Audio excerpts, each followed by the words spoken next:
যুদ্ধের উত্তেজনা বাড়িয়ে খেলাতেই নামলেন না আমেরিকান প্রেসিডেন্ট ডোনাল্ড ট্রাম্প। ইরানের ভয়ে রণে ভঙ্গ দিতে বাধ্য হলেন তিনি। তৃতীয় সপ্তাহ পার করে ইরান যুদ্ধের সবকিছু যেন এক সূক্ষ্ম সুতোয় ঝুলছিল।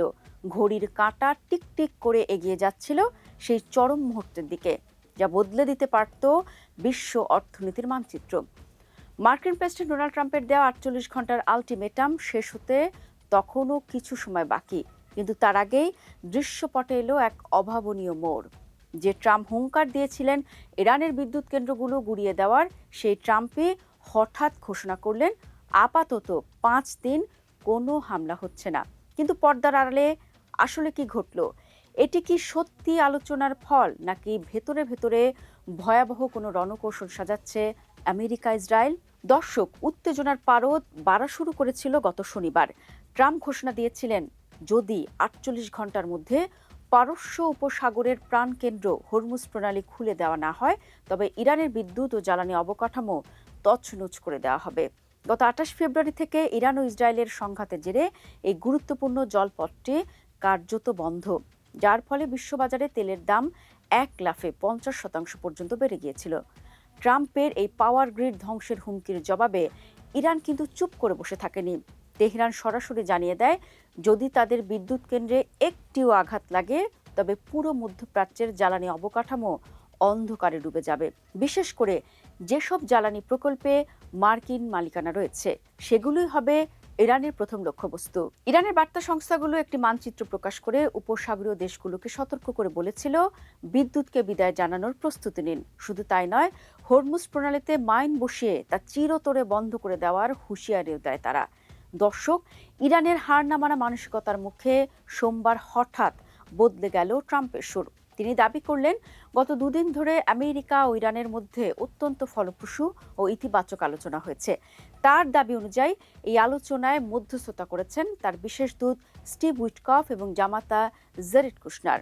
এমনকি তিনি এও দাবি করেন, ইরানের একজন শীর্ষ পর্যায়ের সম্মানিত নেতা এই আলোচনায় অন্তর্ভুক্ত ছিলেন।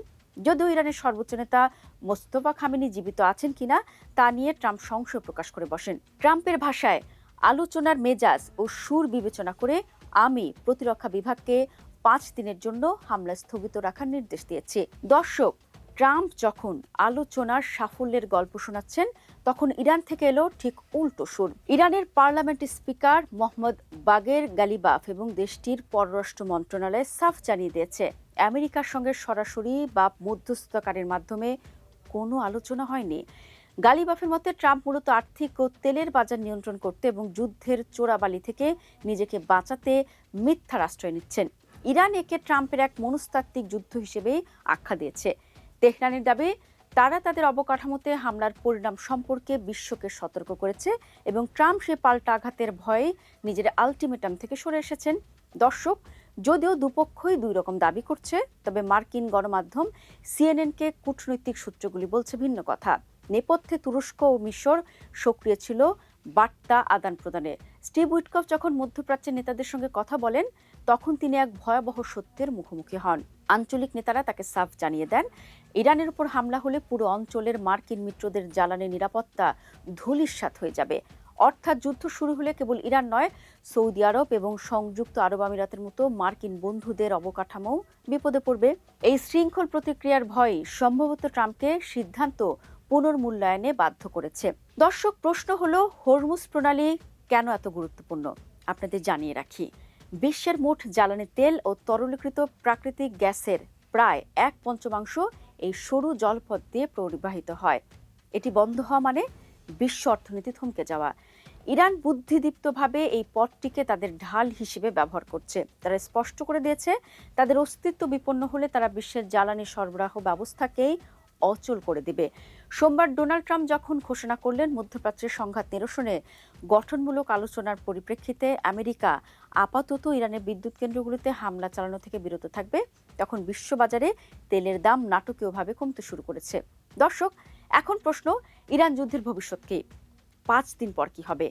ট্রাম্পের দেওয়া ৫ দিনের এই যুদ্ধবিরতি আসলে এক ধরনের কৌশলগত শ্বাস নেওয়ার সময়। এই সময়ের মধ্যে বিশ্ববাজারে তেলের দাম স্থিতিশীল রাখার একটি চেষ্টা যেমন আছে, তেমনি মার্কিন সেনাদের নিরাপত্তার বিষয় জড়িত। কারণ এরই মধ্যে ইরাকের ইরবিল এবং সৌদি আরব ও আমিরাতের মার্কিন ঘাঁটিগুলোর উপর ইরানের হুমকির ছায়া প্রকট হয়েছে। সব মিলিয়ে পরিস্থিতি এখন এমন এক পর্যায়ে যেখানে ডোনাল্ড ট্রাম্প বলছেন আলোচনা চলছে, আর ইরান বলছে আমরা প্রস্তুত আছি।